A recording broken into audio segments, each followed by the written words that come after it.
On the line is Audacy NFL insider Peter King. Hello today, Peter. Thanks for doing it as always.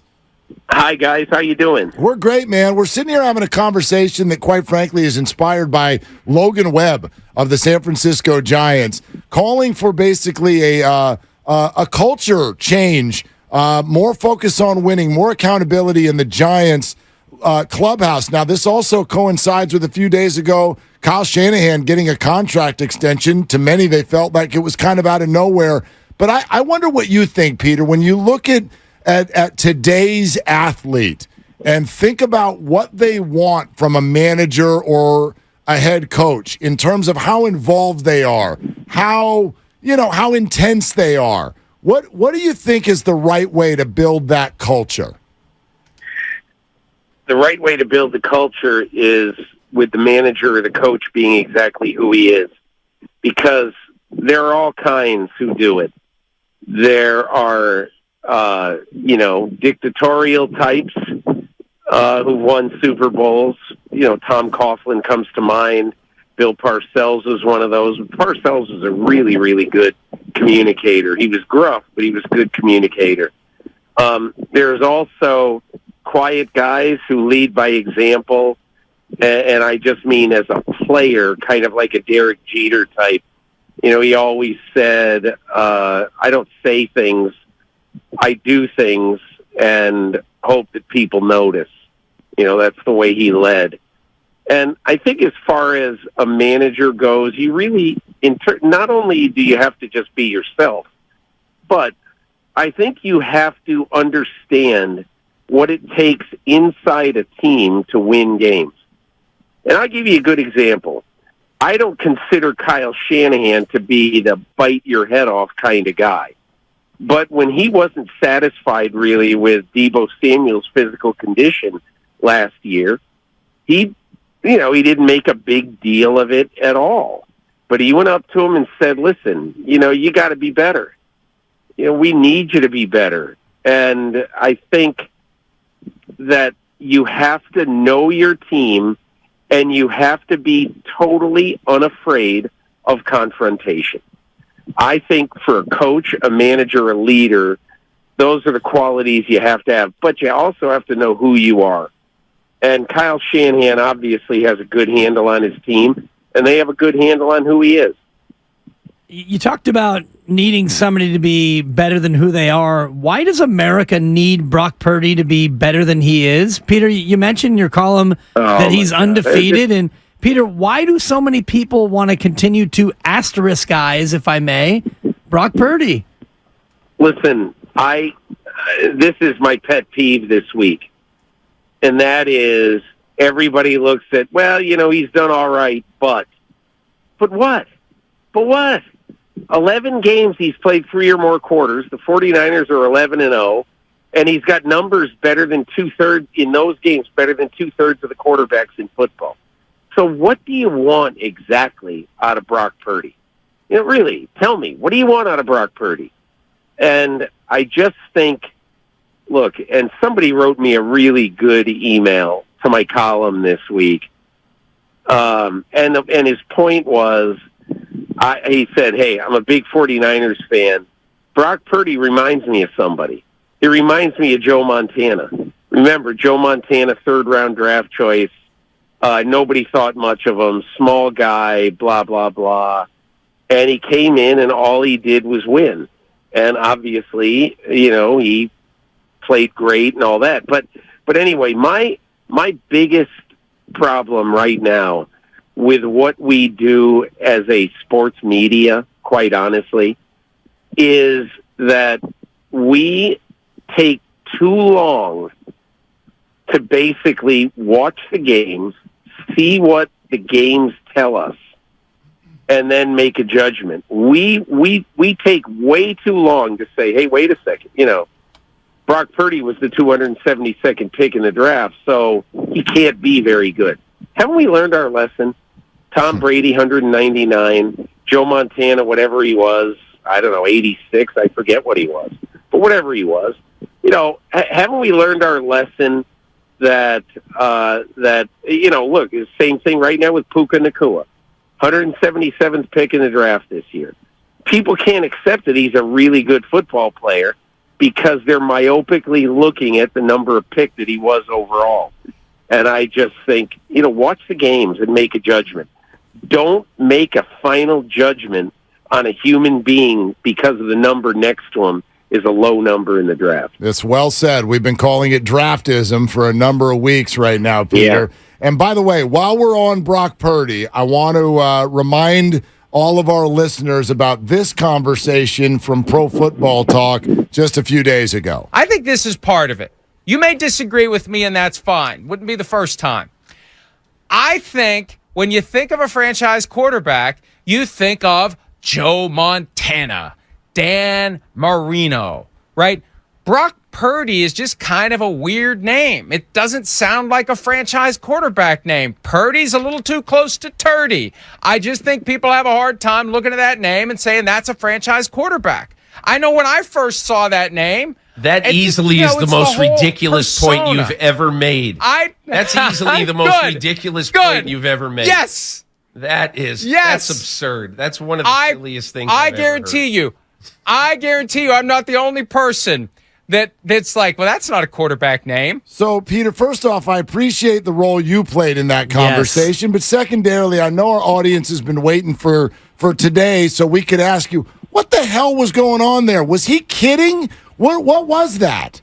I don't know. I mean, look, Mike has done a fantastic job in his career building himself up from, a lawyer in West Virginia to being a real powerful person in the sports media. But I don't know. When I started hearing him say that, I said, do I interrupt him and tell him this is totally absurd? And finally, I just had too much. I just couldn't take it. And I had to tell him that's the most absurd thing you've ever said. So, and I don't know. I mean, I can't tell you if he was serious or not. He sure sounded serious, but whatever. I just, I'm sure that if the three of us sat down for 10 minutes, we could go through a lot of sports right now. We could go through basketball, baseball. We could find some ridiculous names who were great players in sports. It just doesn't make any sense to me. But anyway, that's my thought. Yeah. I mean, you just brought up Puka Nacua. I can't wait to hear what Mike has to say about that. That's a great one. I was going to ask you about Arizona quarterback Josh Dobbs, who, I think doorknobs myself, but I probably won't say that out loud. But you had a nice, interesting little segment in your piece about Josh Dobbs. It's hard not to root for guys like Josh Dobbs. Give us a little background on how this guy has gone from complete afterthought to having a nice little start to his season. Here's the biggest thing with Josh Dobbs, and why I appreciate him so much. He entered the league in 2017 as a third-string quarterback in Pittsburgh, and he made this point to me, to Ben Roethlisberger. He made this point to me that I thought was really, really smart. He said, look, starting when I was 6 years old, I was a starting quarterback. And I've never not been a starting quarterback until I got to the NFL. So your life changes totally. And when your life changes, I'll tell you exactly what happens. You have to decide whether you want to be, a football player, because, obviously you have to go in every day and you have to find some motivation to get better, because clearly, unless there's a spate of injuries, you're not going to be playing. So that's the thing I appreciate about him, that he has gotten better, so that now if you watch him play, when I watch him play the last 2 weeks, I watched a bunch of that Giants game last week, and then I watched a good chunk of their game on Sunday. And I don't know how you guys feel, but sometimes you can just watch a player and say, man, he's confident. He belongs. And that is exactly what I see right now when I watch Josh Dobbs. Totally fearless. Absolutely fearless. And he plays so hard. He plays so confidently. And I think look, everybody says, the bubble will burst. The Cardinals are not that good. They're coming into San Francisco. They'll get their comeuppance in Santa Clara on Sunday. And they well may be. But just think about this.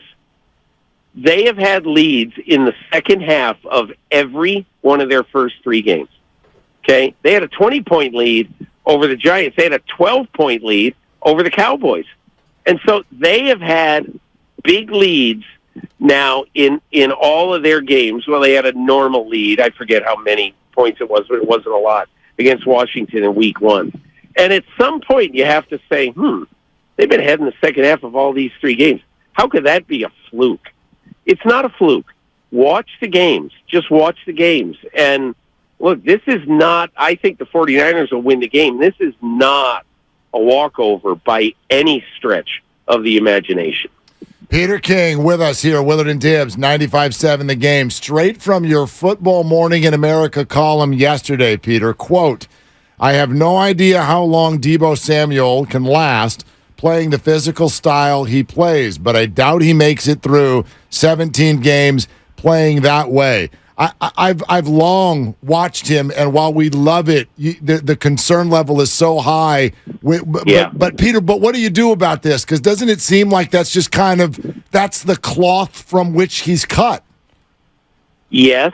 However, the point that I would make about it is second half, you're up by 20, you're down by 20, whatever. At some point, you've got to be realistic. I remember a long time ago when Franco Harris, everybody said, man, he's soft. He runs out of bounds. And he always used to say the same thing. Said, you want me here for the whole season?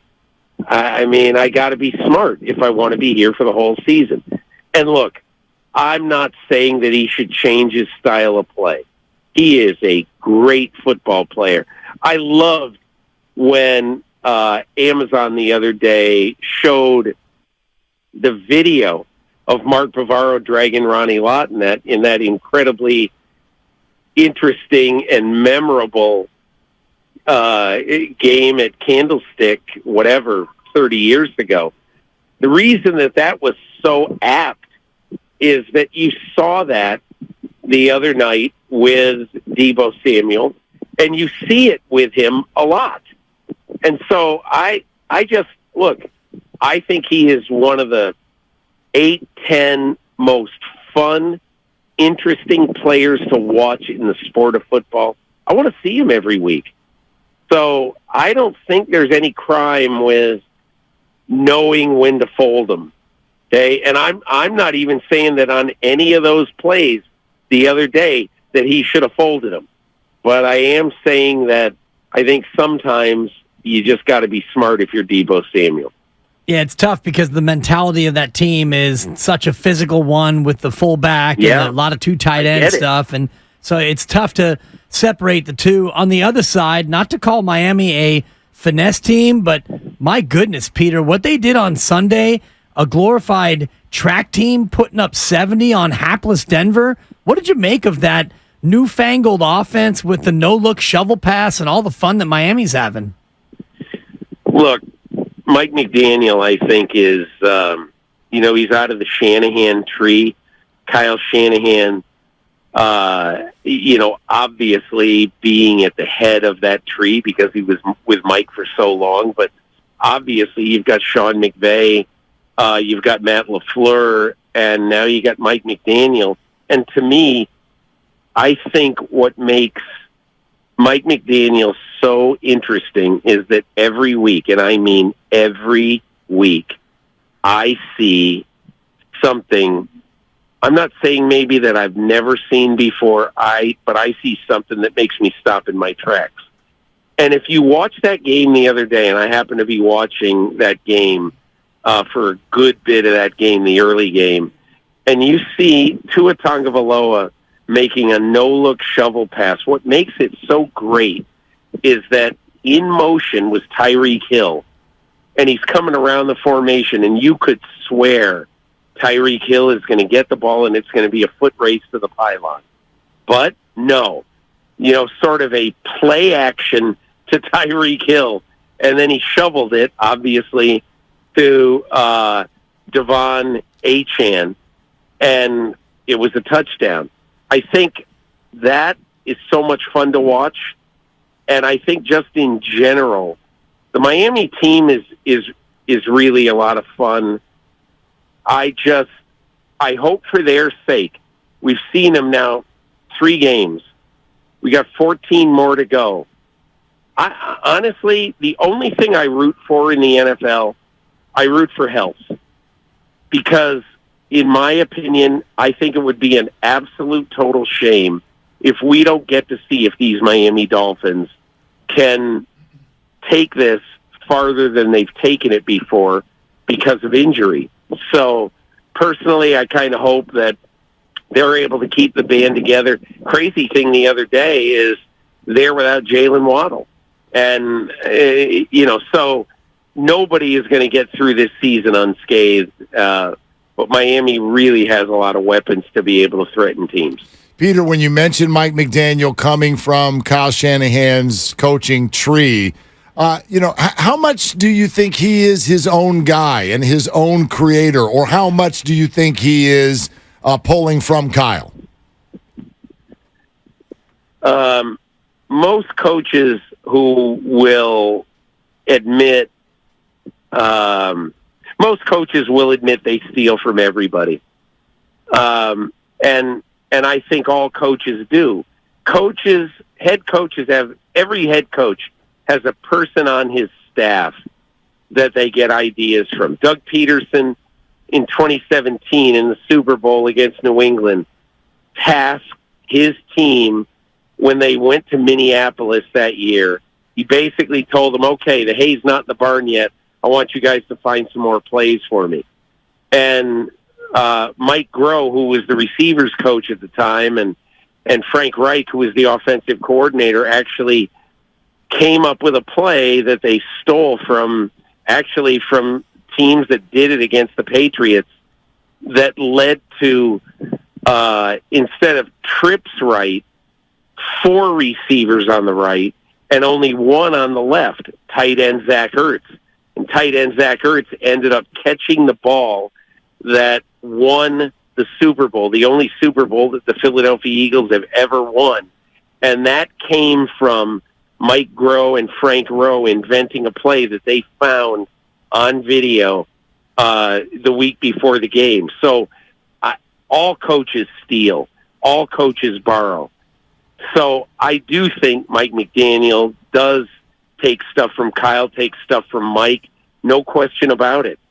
He feels great indebtedness to Kyle Shanahan and to Mike for what he learned in his life from the Shanahan family. So, and I don't think he regrets that, or I don't think he feels bad about even saying that.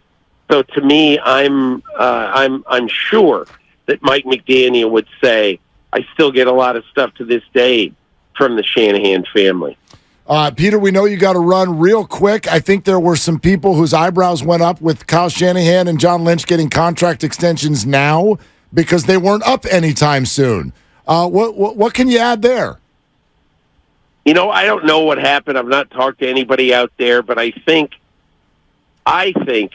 that when you have something that you feel you've got a good thing going, look, there's a lot of people who believe, like I think both of them were up after 2025.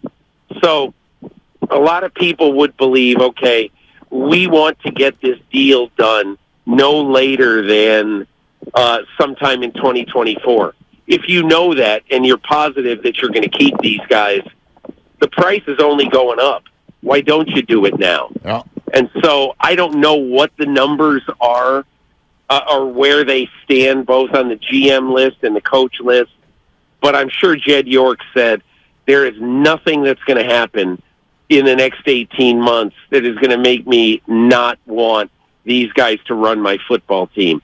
I don't think it's very complex, and I doubt that you're going to find out anything in the near future that says it's complex.